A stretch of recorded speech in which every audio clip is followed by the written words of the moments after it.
Hello everyone, I'm Brian Croy Dragon, and welcome back to Vox Adventures. As you can see,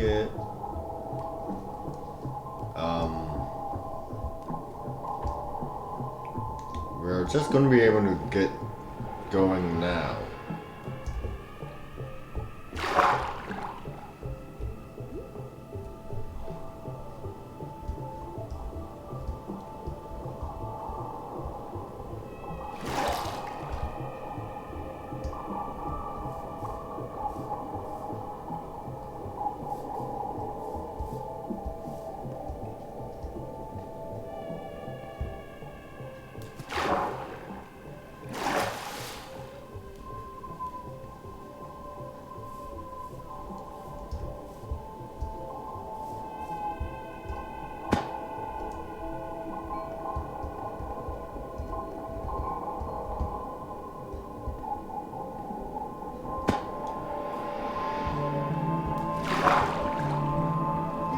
So what should we talk about?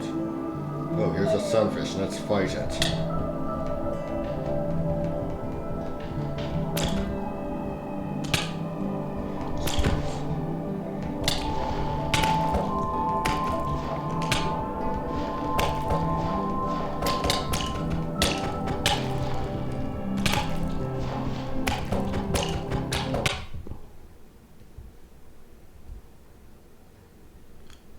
Okay, how's my armor looking?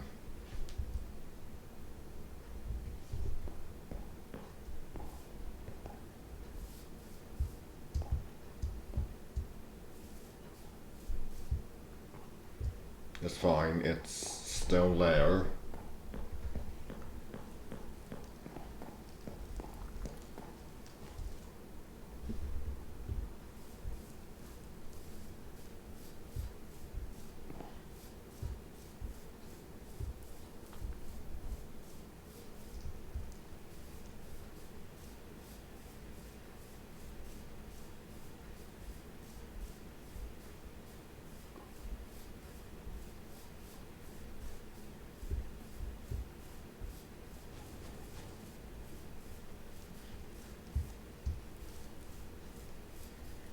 So yesterday I finished writing Resurrection, book 1 of the Carchemish series. How many books will it be? Oh, I don't know.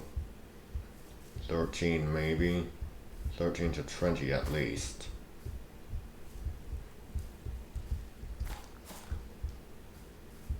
Maybe not even. I mean, let's look at it this way. The series is meant to pay homage to a lot of the shows of my childhood, so...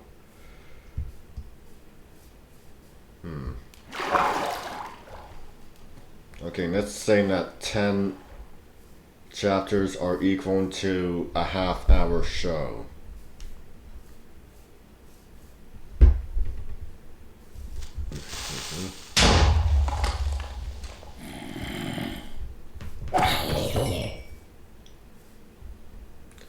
Half-hour episode.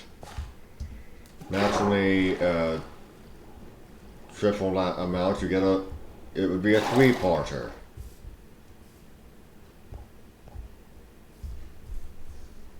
Triple that amount, it would be a 3-parter.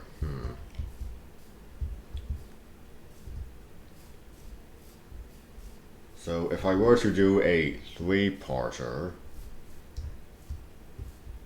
maybe it would just be 10 stories.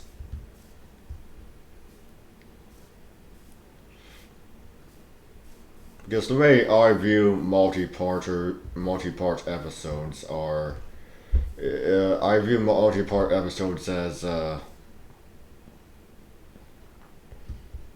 one long episode, or basically a movie.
And speaking of shows from my childhood, I've still been watching Cadillacs and Dinosaurs. I'm 3 episodes in.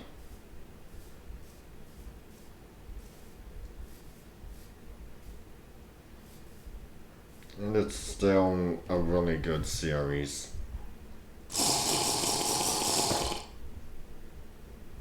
Of course, I watched the 3rd episode last night.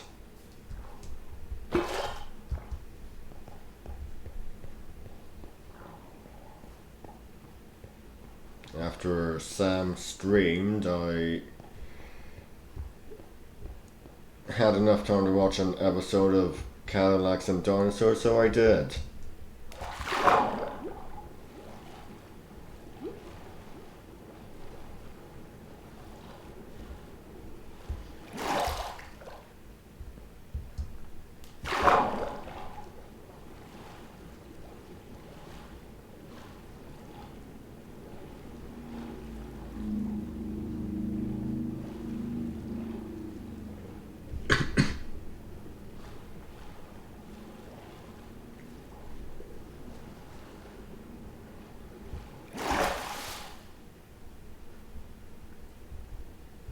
Okay, Sunfish, where are you?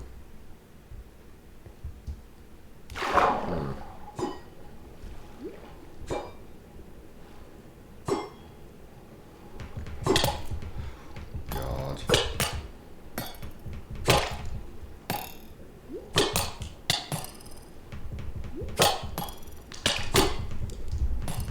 Come on.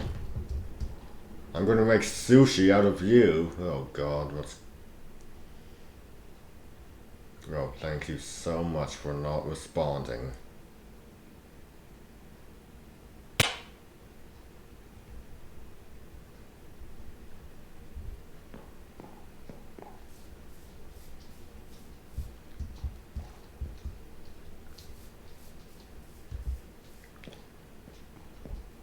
So, what happened?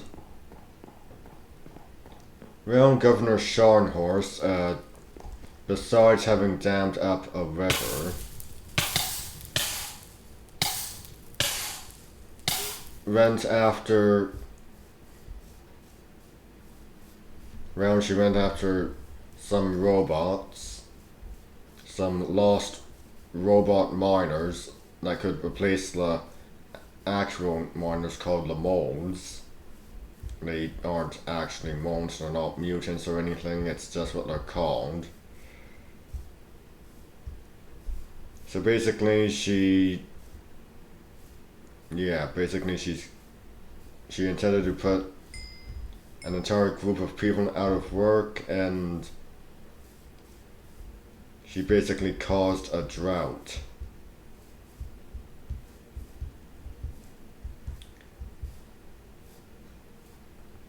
And of course the problem for her was that the command robot was malfunctioning. Not any destroy all humans such thing, just that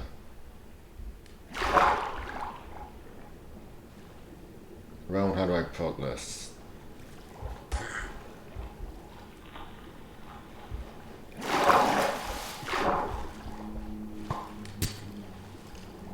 It just did whatever. Basically, it wouldn't go in the direction... It couldn't be controlled, it would just go in a specific direction. And the other robots were pretty much the same. No programming them or anything. They just... I mean, I'm pretty sure the programming would have been... The way to program them would have been lost, but still, you've basically got these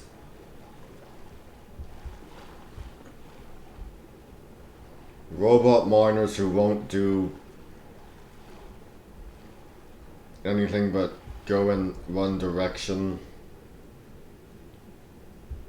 until they start moving around and going in others. So yeah, they were in an abandoned lab.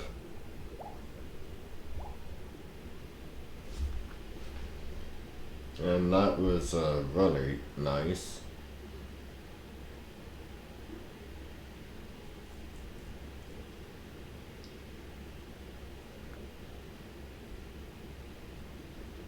And I say that because when you're above ground so often in a television show, being below it is a nice change. I mean, I love the landscapes and everything, but still, being underground is a nice change.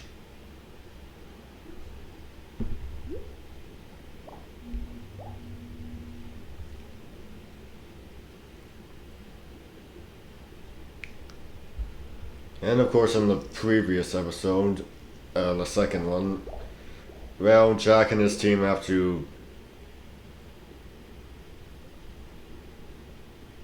herd Triceratops,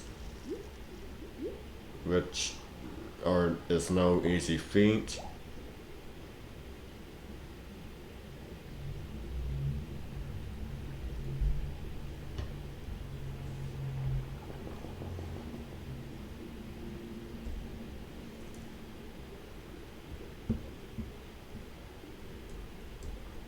I mean, I'm basically giving a very brief summary of what goes on. If you want to know the full story, watch the episodes. And of course, if they aren't on, I mean, if Retro Rerun isn't available in your country, let's move to a different spot. If Retro Rerun isn't available in your country, I mean, I guess you might be able to find it online.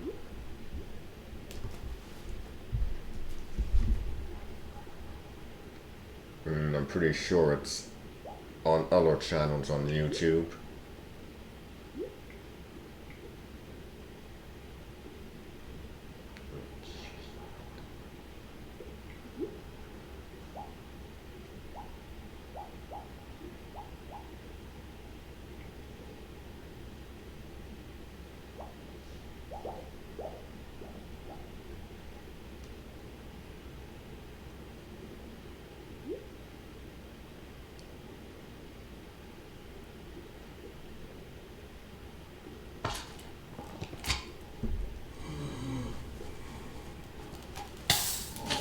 What then?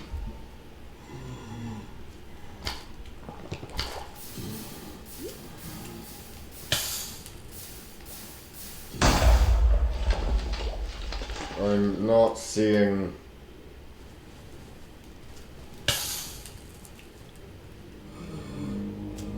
Okay, hold on. Oh yeah, that they are. You can find it outside of Retro Rerun on YouTube. Yeah, jeez. Yeah, and the blazes aren't helping.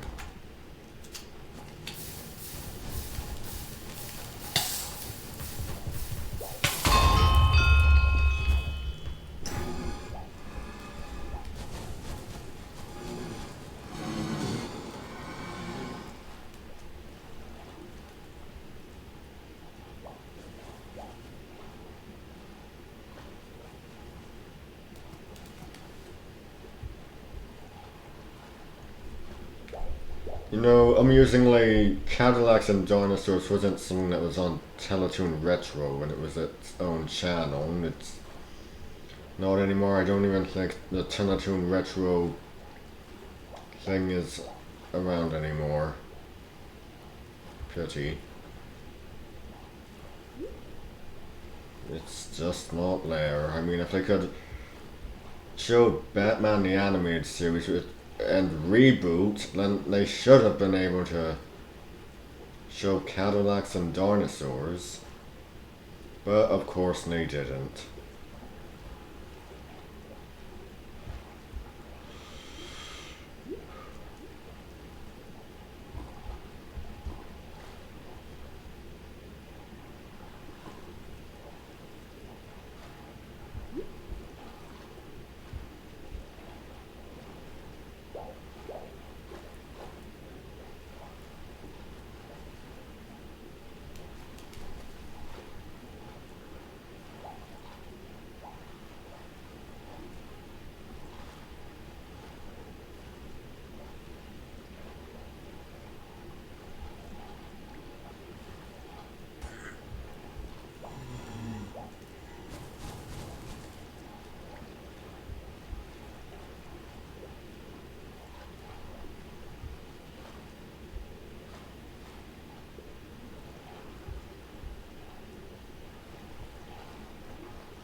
Yeah, it sounds like someone spawned inside a tree.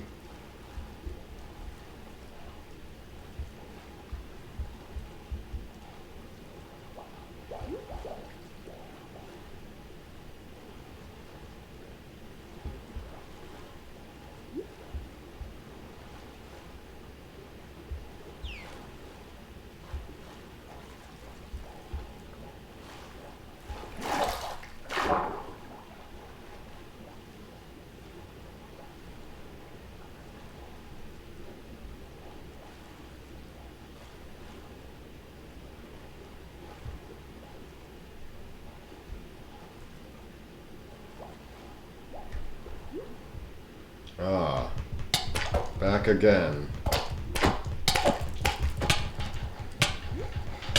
Come on.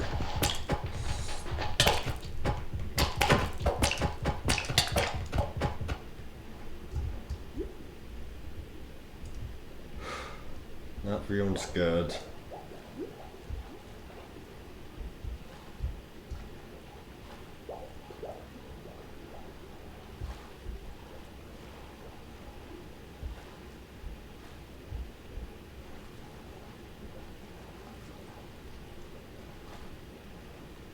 Yeah, I really liked dinosaurs when I was a kid. Yeah, still do, I suppose. I mean, if I didn't, why would I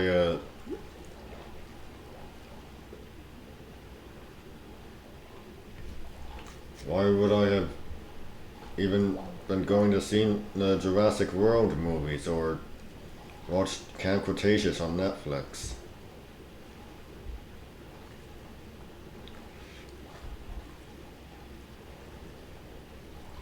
Why would I watch anything related to Arthur Conan Doyle's The Lost World?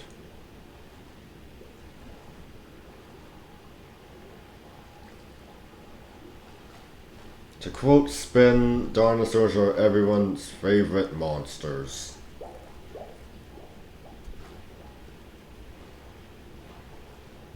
And I don't know if some of that is due to the relative simplicity of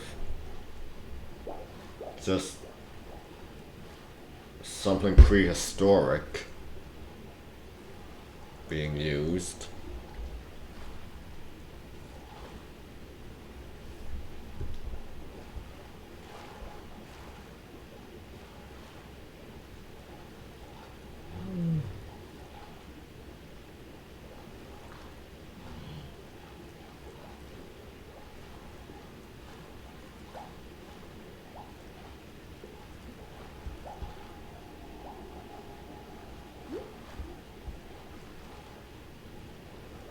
Of course, they weren't really monsters, they were just animals.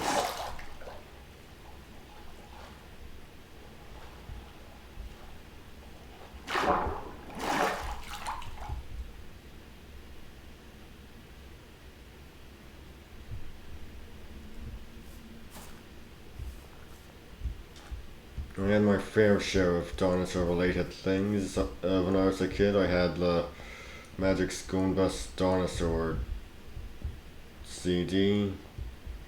I had the Eyewitness Dinosaur video. I had the Really Wild Animals Dinosaurs and Other Creatures video. I had The Lost World, but wouldn't get Jurassic Park until I was, I don't know, 10.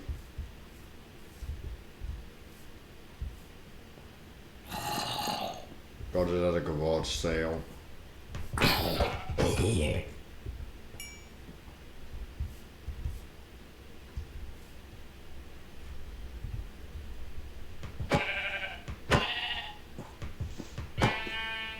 Oh, jeez.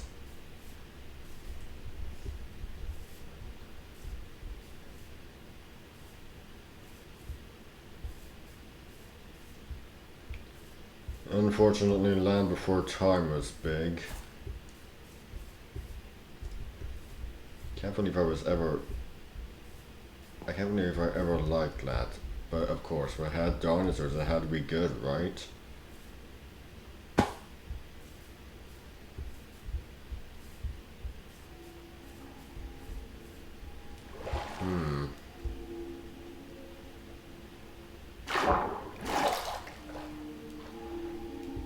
mean, not, it was maybe a bit repetitive. I mean, it's for kids, so. But that doesn't really give it any excuse. Uh, the Disney movie Dinosaur, I liked better. Probably because they didn't uh, give the species any moronic names like three-horns or long necks or anything like that. Yeah, we can see that the Triceratops have three horns. We can see that the Apatosaurus and all of their related species have long necks. Good lord.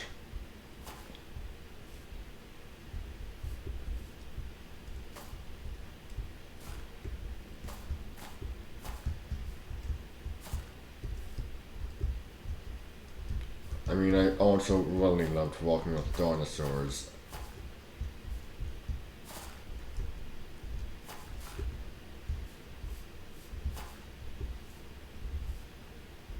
And I've obviously got that on DVD along with the other Walking With series.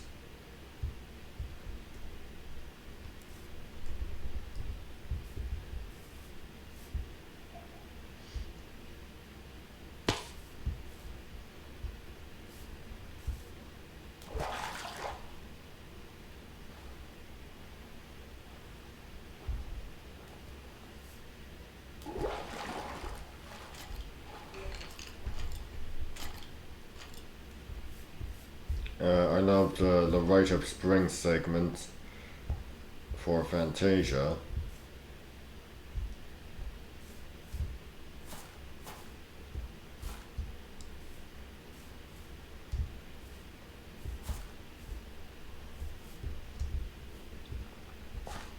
And going back to their just animals bit, that is kind of what Fantasia was going for. The Tyrannosaurus, of course, with the three fingers, is a bit more like a Allosaurus. Is pretty much played up as a villain.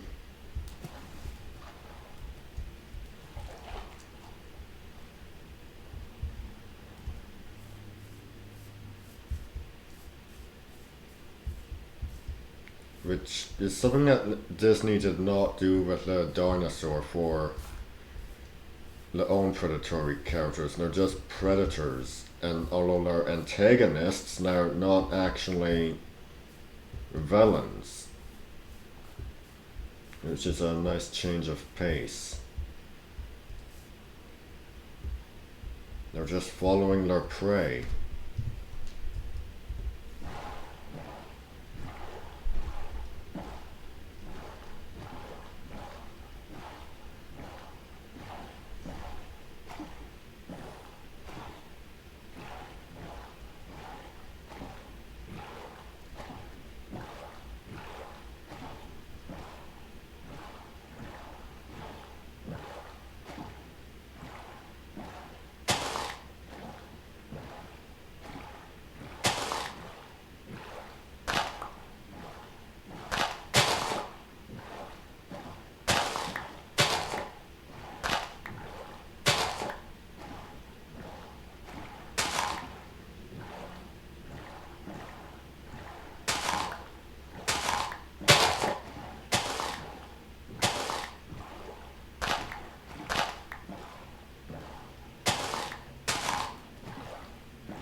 battery is running low.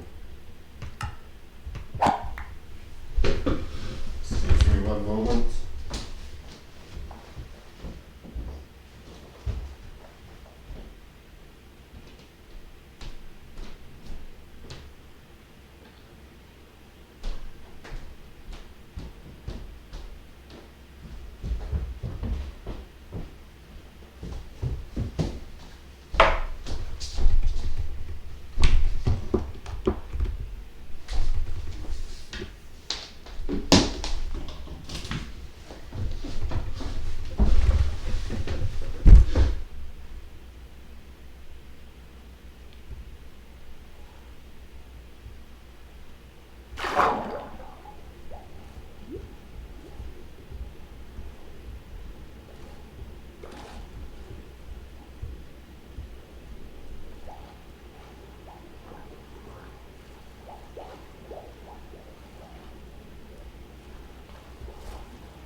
Excuse me.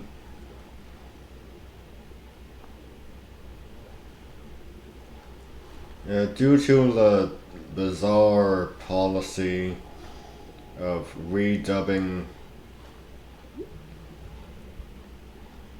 documentaries of British origin with an American actor, the Eyewitness series ended up being my introduction to the Sheen family.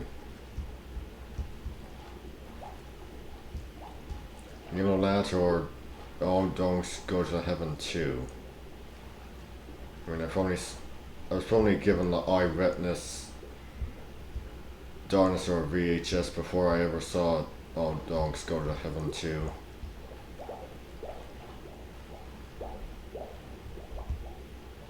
I mean, I hope so, because Martin Sheen's narration is a lot better than, well, any performance Charlie Sheen has ever given.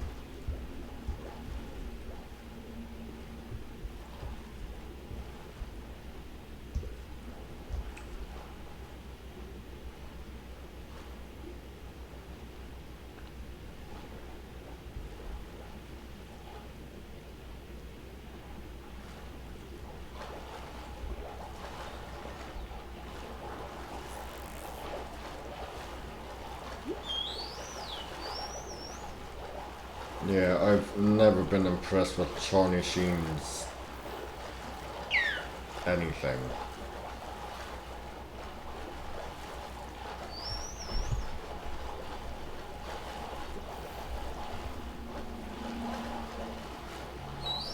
But his father is really, really a great actor and a good man. I've not heard anything bad about him yet.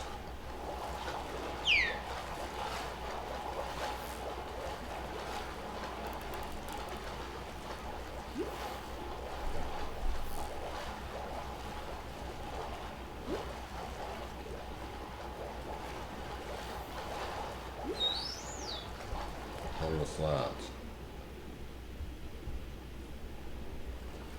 But it's his narration for the American version of Eyewitness that really sold me.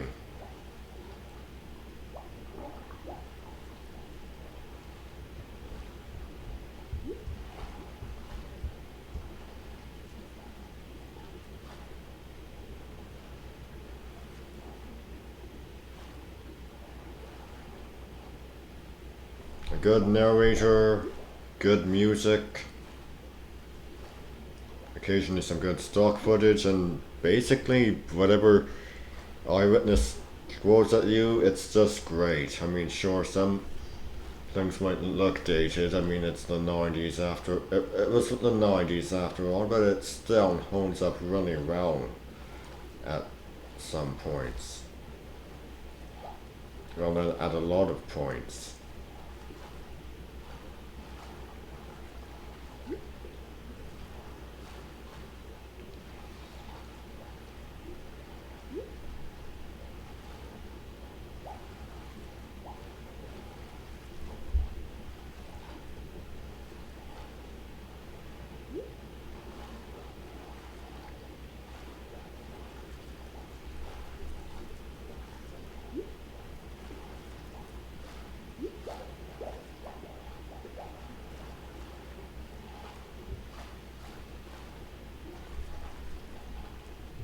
So, of course, the dinosaur VHS or episode, whichever you want to view it as, I mean, technically, I guess either works because I was given the VHS of the episode, so there you go. Yeah, that was actually my introduction to Arthur Conan Doyle's The Lost World. You know that original VHS for the dinosaurs and other creature features episode of Really Wild Animals. I mean, they both used stock footage of the 1925 version of The Lost World at points, so I guess it works either way.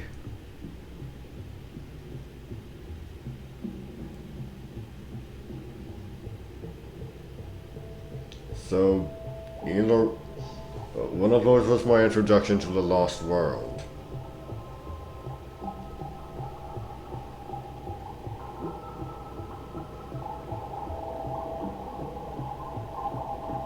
I've later, of course, at a point when I was 6 during elementary school, we were always big on audiobooks. My mom got me The Lost World. It was read by James Mason, so I'd just be laying down and listening to James Mason read The Lost World. A tad bit later, late elementary school, early high school, one of those two, I got the book for Christmas and I read it and I really love it. I mean, sure, it's dated at some points. It was published, what, 1912? Pretty sure it was 1912. The book's over 100 years old anyway.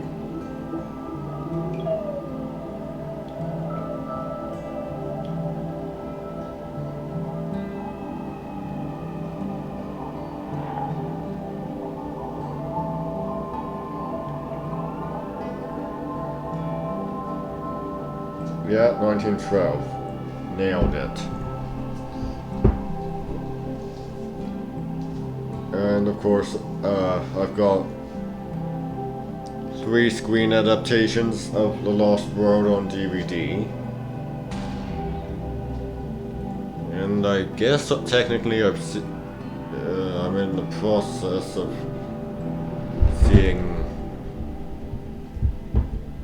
a 6th one, since I'm still working on the live action show from the 90s. Hello, Alex.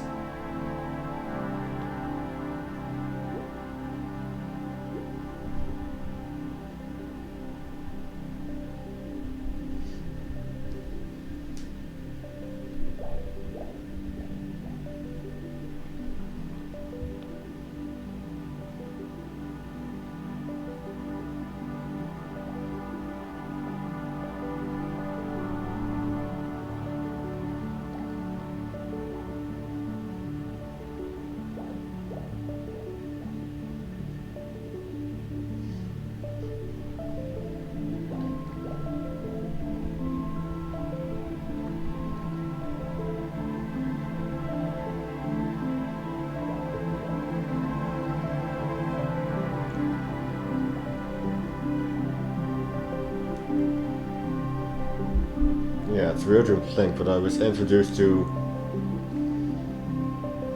technically I was introduced to Professor Challenger before I was introduced to Sherlock Holmes. I mean, I didn't learn his name until later, but still, his stories are what I was introduced to first. Via that stock footage, I wasn't introduced to Sherlock Holmes until... I don't know, in the 3rd grade or something.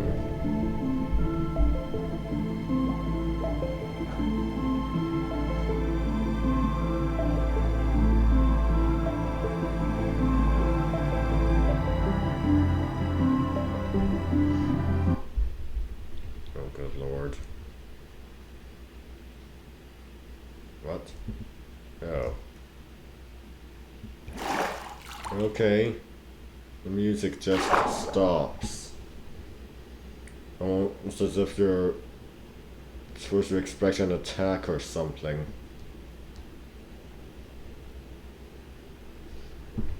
I mean, it happens, it happens.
How old was I? 3, maybe 4 when we first went to the museum. I never even heard the word before, and I just asked my parents, can we go to the museum?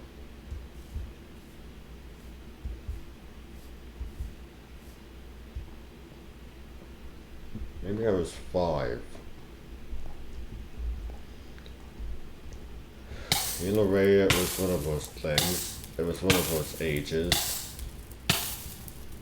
And when you're that age, everything looks big. Granted, yeah, a lot of the fossilized skeletons of various prehistoric beasts are still big.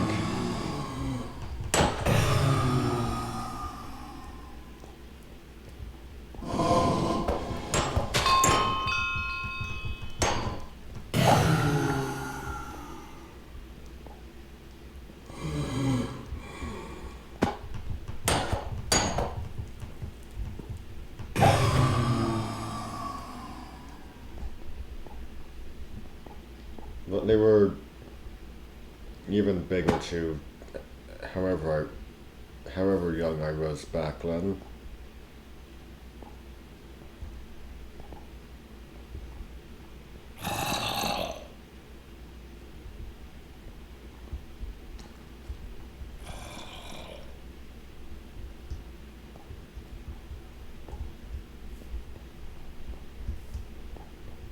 Yes, Alex, thank you. Lay on my arm.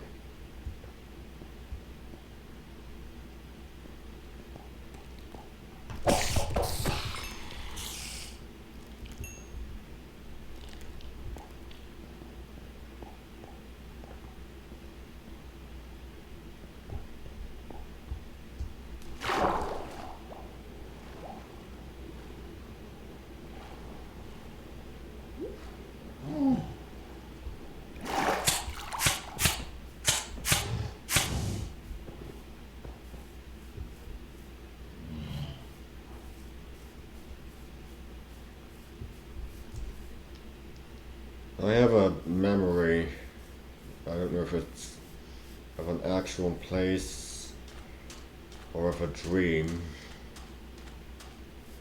I once had.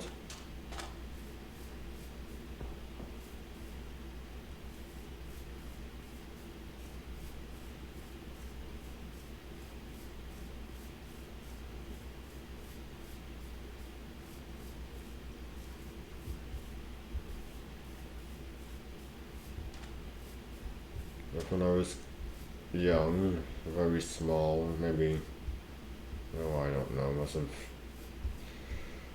again, it was in that age range, 3 to 5.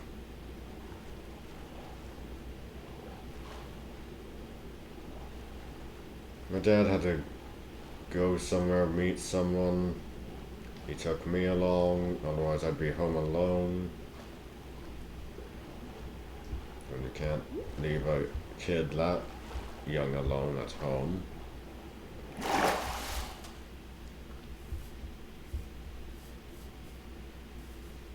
And of course,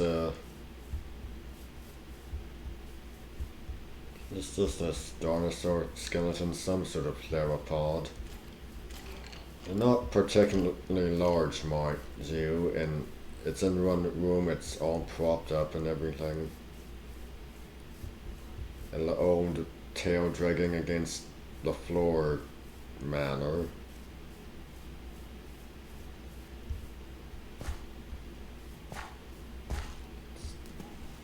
Pretty much the only thing about it that stood out to me. I don't know if it's a dream or if it's of some place my dad actually took me, of a place my dad actually took me to, I just don't know.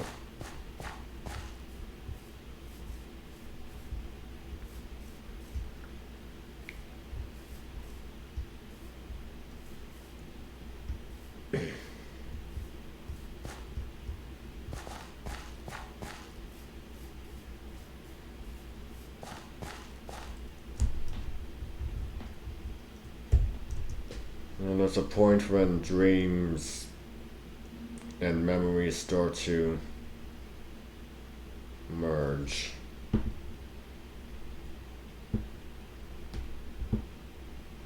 Or at the very least become indistinguishable.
Goodness sake.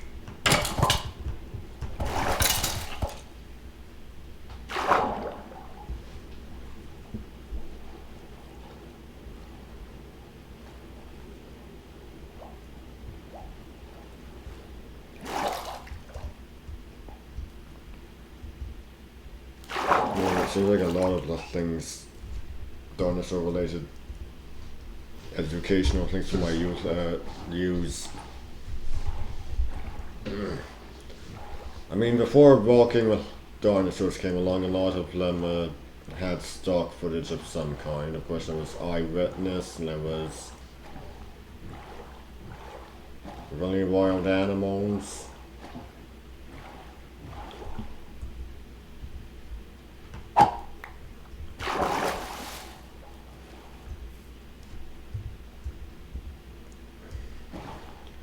Even that Magic School Bus CD featured some stock footage.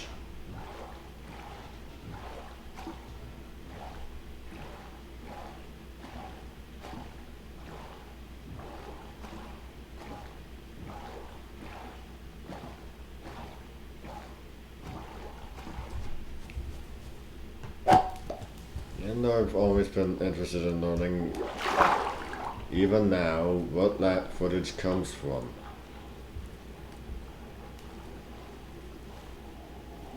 I mean, of course I recognize The Lost World, I recognize 10 million BC, featuring Raquel Welch, which I actually haven't seen in its entirety. But I know that's what it is.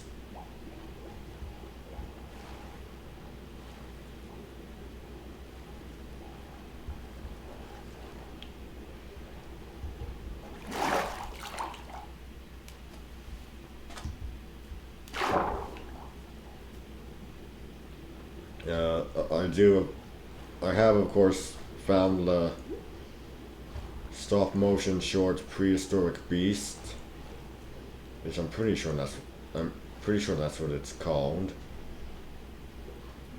You can watch it on YouTube. It's, as I said, it's a short with wonderful stop motion animation.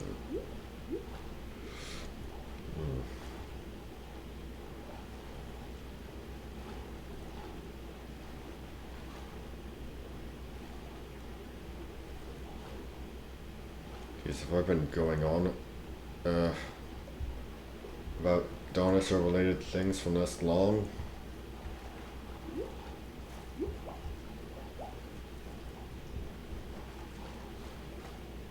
Well, go me for consistency, instead of just covering a wide range of subjects.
I'm not sure why the stock footage interests me so.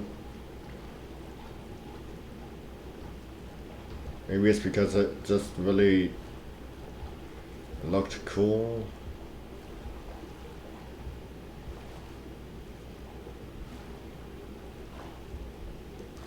Maybe it's a desire to just know what it's from.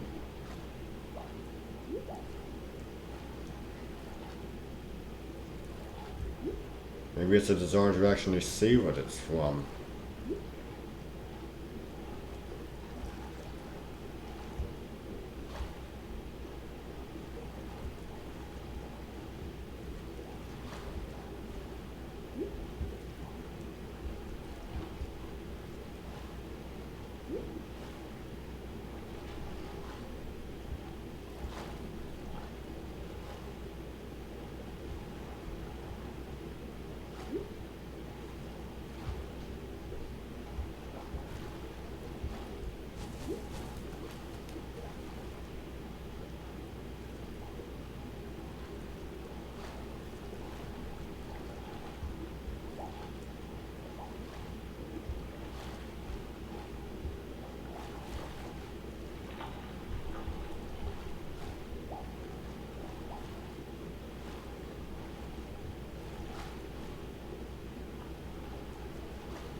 I'm not sure what the fascination is with making some species of dinosaur look bigger than they actually were.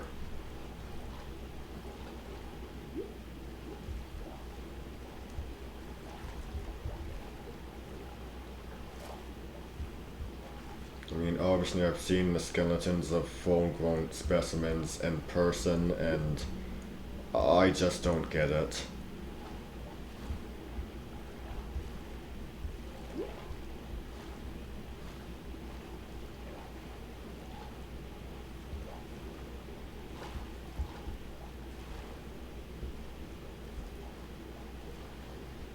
Yeah, a lot of them were big, but not so much that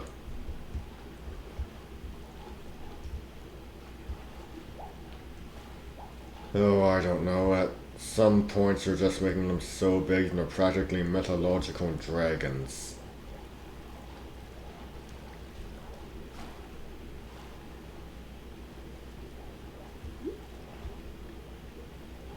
Yeah, that's pretty much the truth. That's pretty much the fact.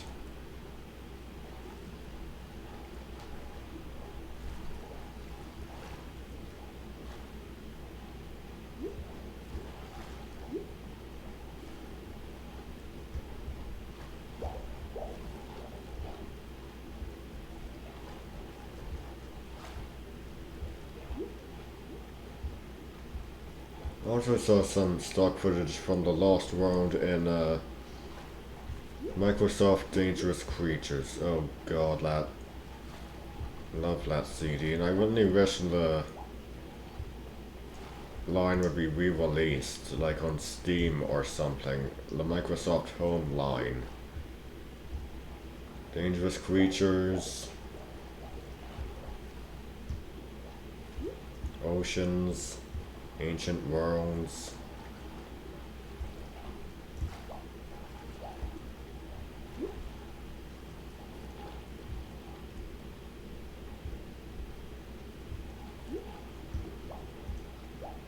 I mean, I've downloaded Ancient Lands, but I don't know how to get it to work.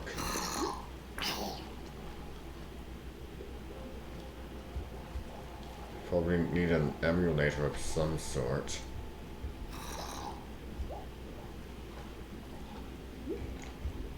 Like an old Windows whatever emulator.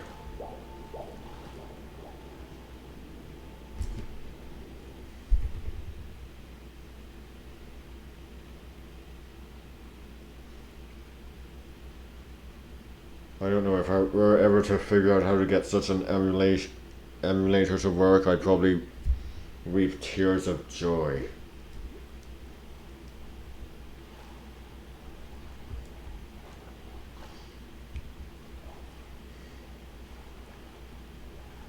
Just to get it to work, just to be able to figure this blasted stuff out. I mean, yeah, I play games through emulation, but my friend who got me this gaming laptop was the one who installed them for me. I don't know how to do it.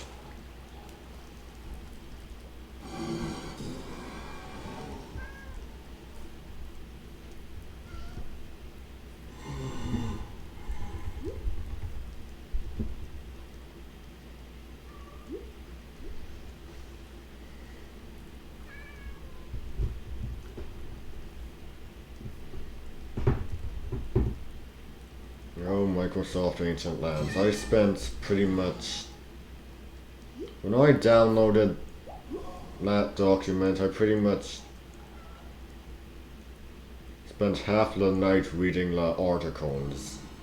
I mean, to actually play it, that would be something. Oh, but just reading the articles, listening to the audio, it was amazing. Just me, my computer, lights out, oh.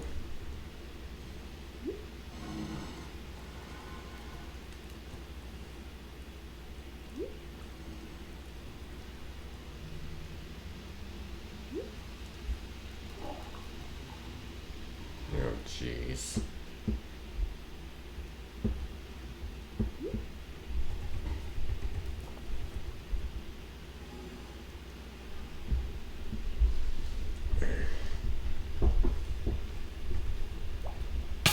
Oh, jeez. Okay, here's an idea. Find a different spot.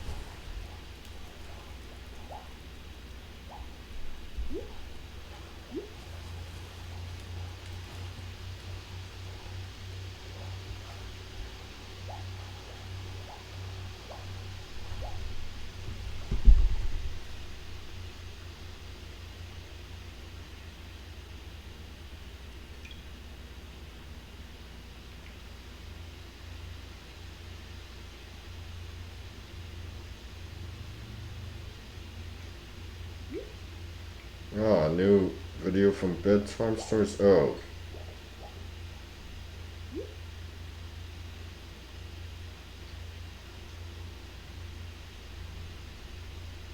Okay, so no, not a new video. Excuse me, 1 moment.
Come on.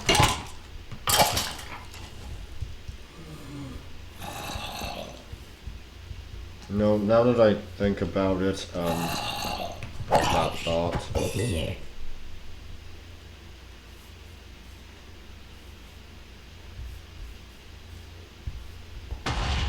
The stock footage used for the Magic School Bus CD.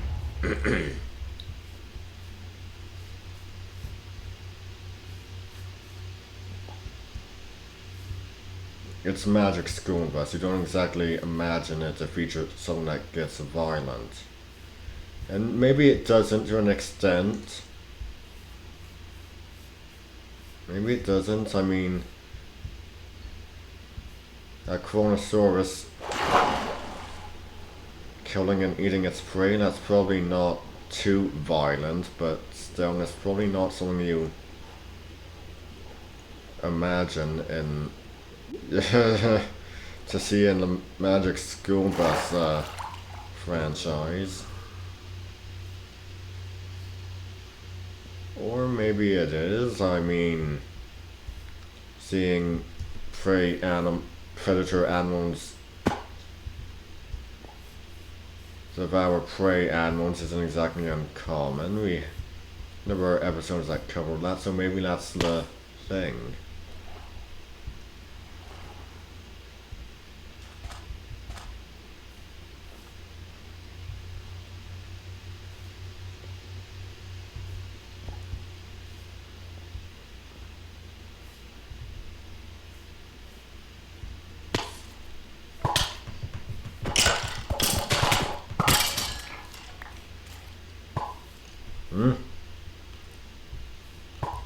I see it behind that tree, you bony-faced piece of shit. Don't know where that came from.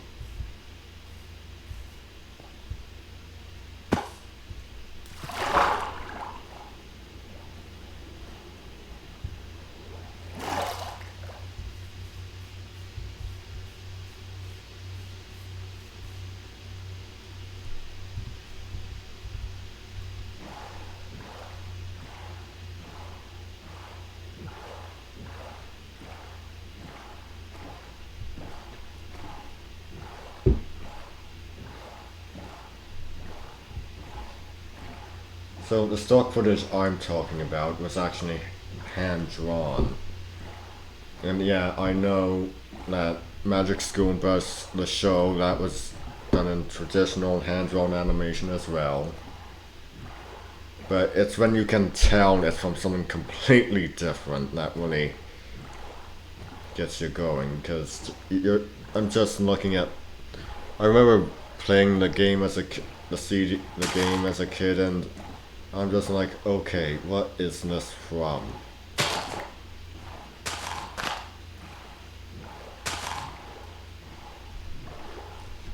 Oh, and I found out the name some at one point, but for the life of me, I can't remember what it is. I mean, not the game, the program it comes from, the documentary it comes from. Good lord, I'm getting myself confused.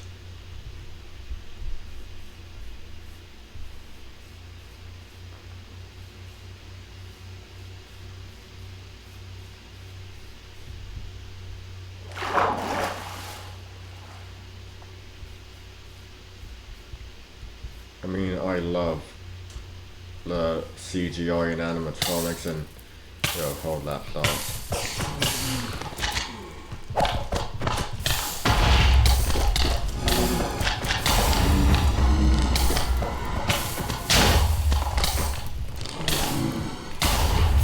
Oh, jeez.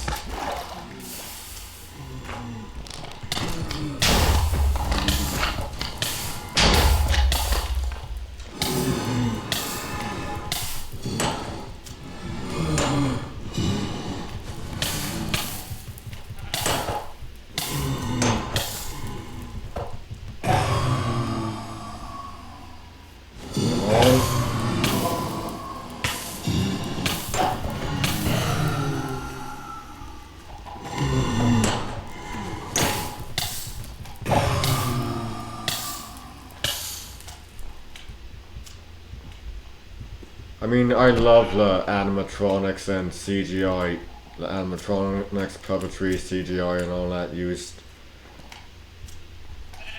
in Walking with Dinosaurs, and the CGI using its competitor programs. You know, that whole follow the leader thing. The competitors end up popping up.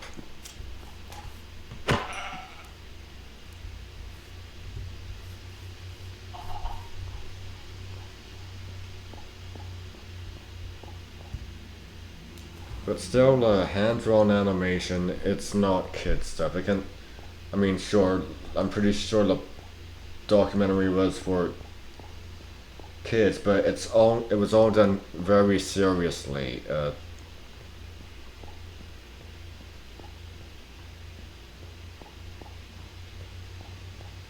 And I don't know, just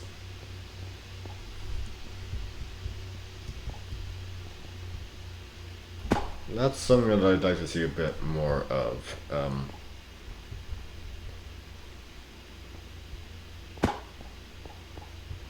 Hand-drawn documentaries. Oh, for God's sake.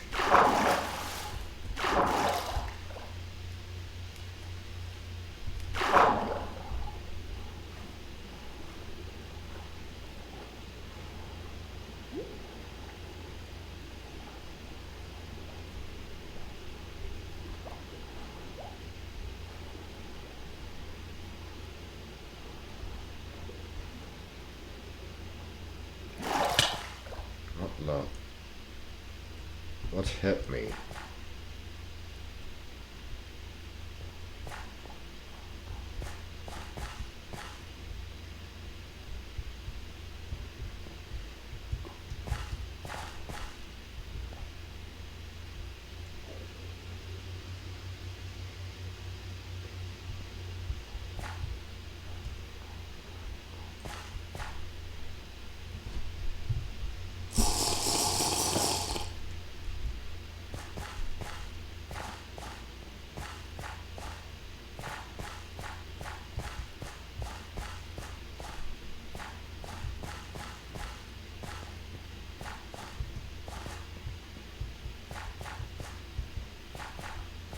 So the Microsoft Home line had a dinosaur program, and I would have been all over that as a kid.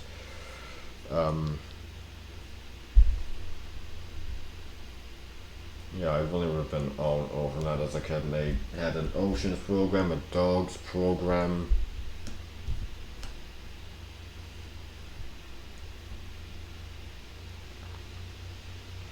They had quite a few programs.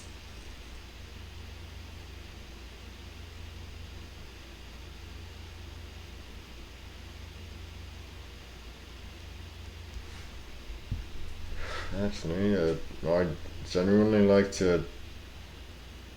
Oh yeah, World of Flight. That was actually a program my dad would have been all over.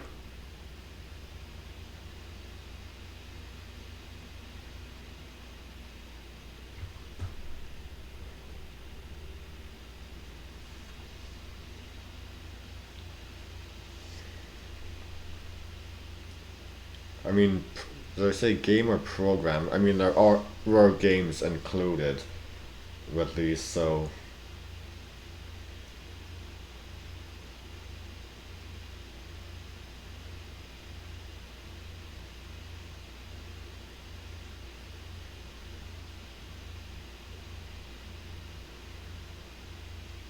Oh, the Microsoft Home series.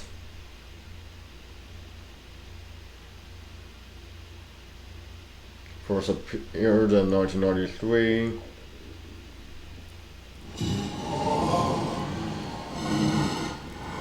And began to phase out the line in 98. Oh, for God's sake! Oh, that's dirt. Why was I getting? Oh, there we go.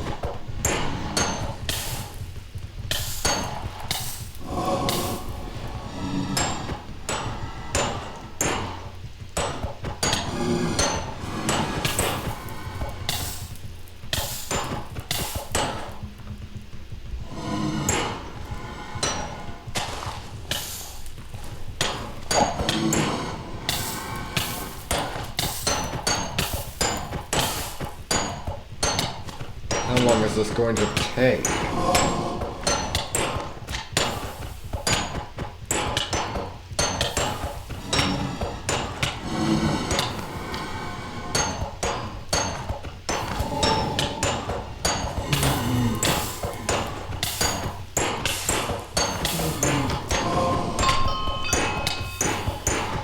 Come on.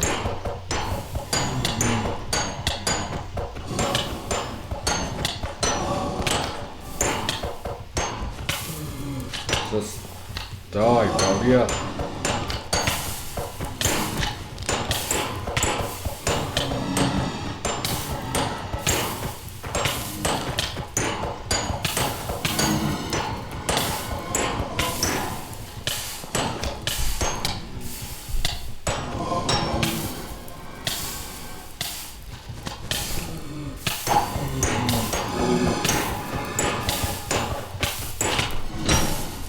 What, do I have to kill the bomb first or something?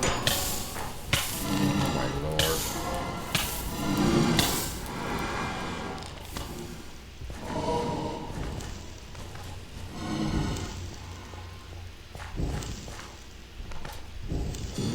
Armor stone here.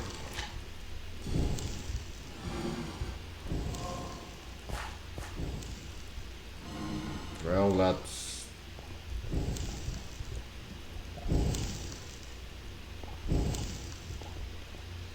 Oh, isn't this amazing?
This is insane. This is insane.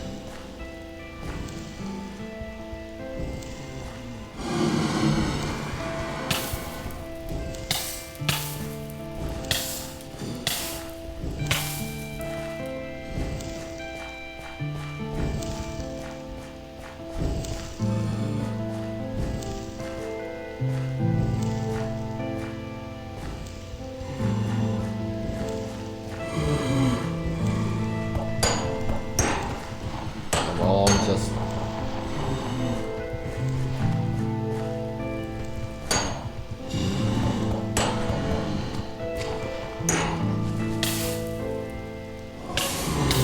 care if the sun is up. I gotta find somewhere else.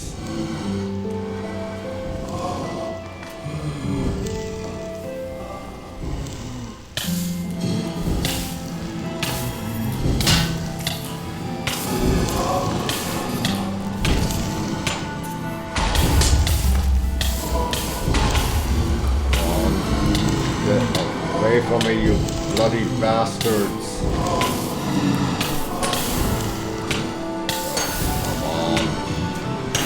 Are you joking?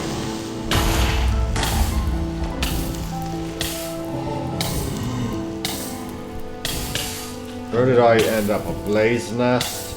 Oh god, imagine that. Nests of blazes.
Oh god.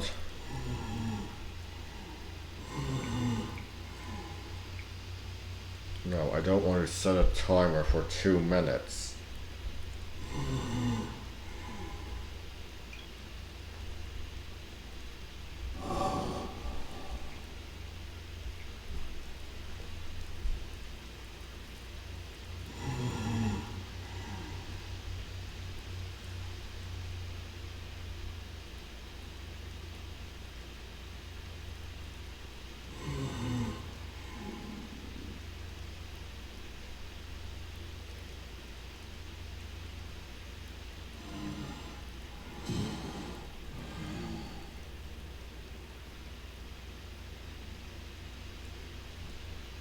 Oh yeah, Microsoft 500 Nations, that tie-in from that Kevin Costner documentary on the North American Indian tribes.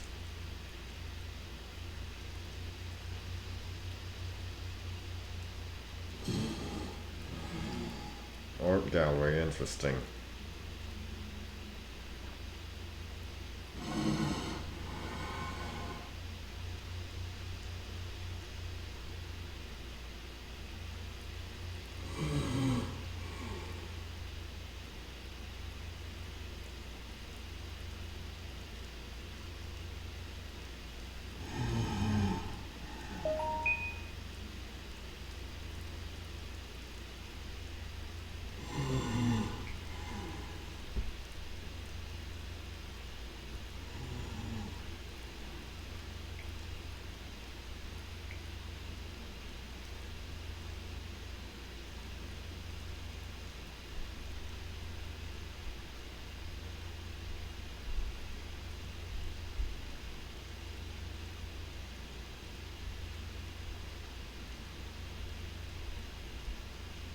Oh, the Magic School Bus CDs are part of the Microsoft Home line, interesting.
No, I'm of an opinion that when it comes to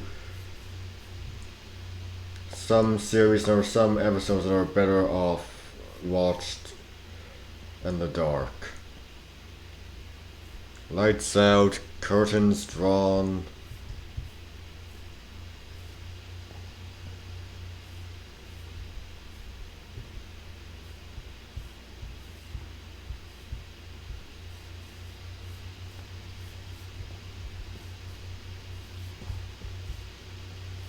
It was pretty much like that with the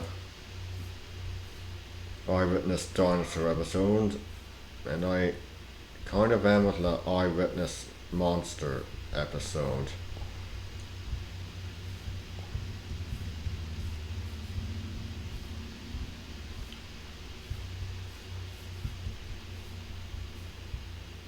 I mean, of course, it's a documentary series, but still, you want to get the right atmosphere down.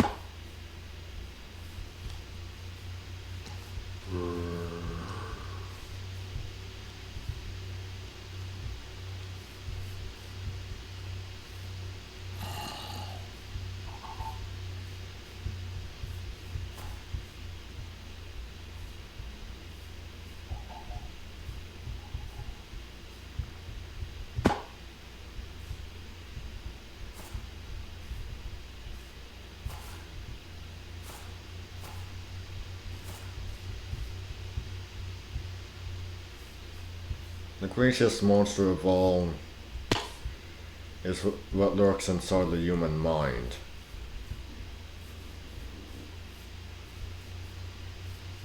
You can call it a wild imagination, you can call it fear.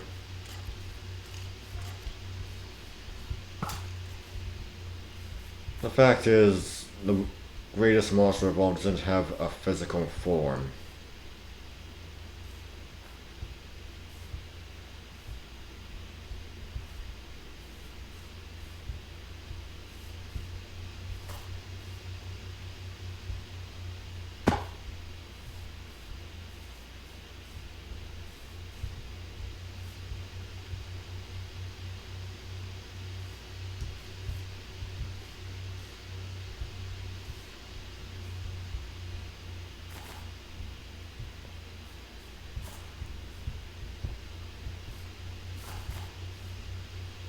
The hunter becomes the hunted and we remain the haunted.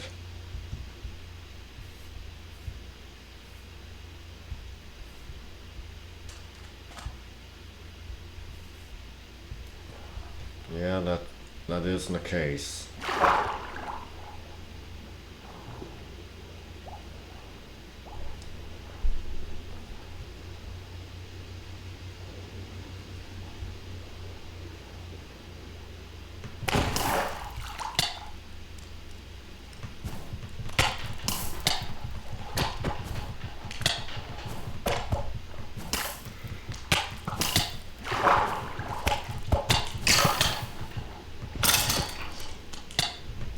God, where's the sunfish?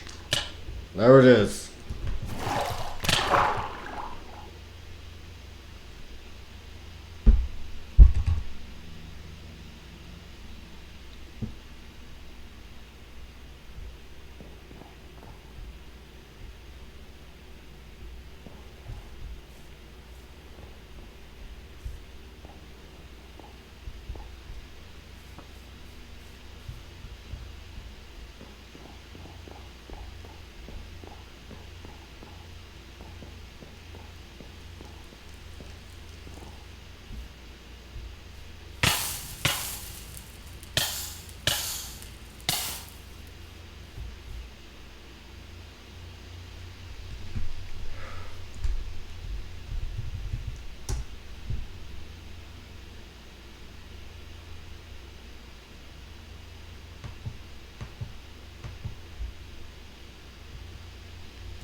What's this even do?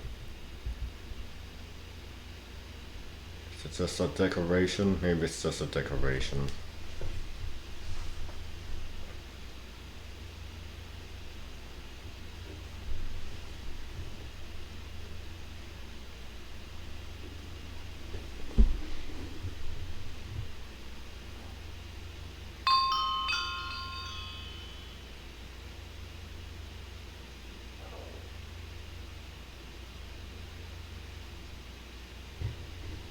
When I was very young, when I heard the word monster, there wasn't a specific form or anything. It was just a word of fear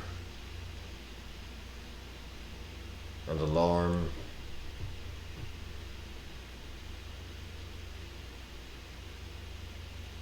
Yes, I've been really thinking what makes a monster. And as I said, the greatest monster of all is what lurks inside the human mind. That's all for today, everyone. I'm Brian Croy Dragon signing out. Stay straight.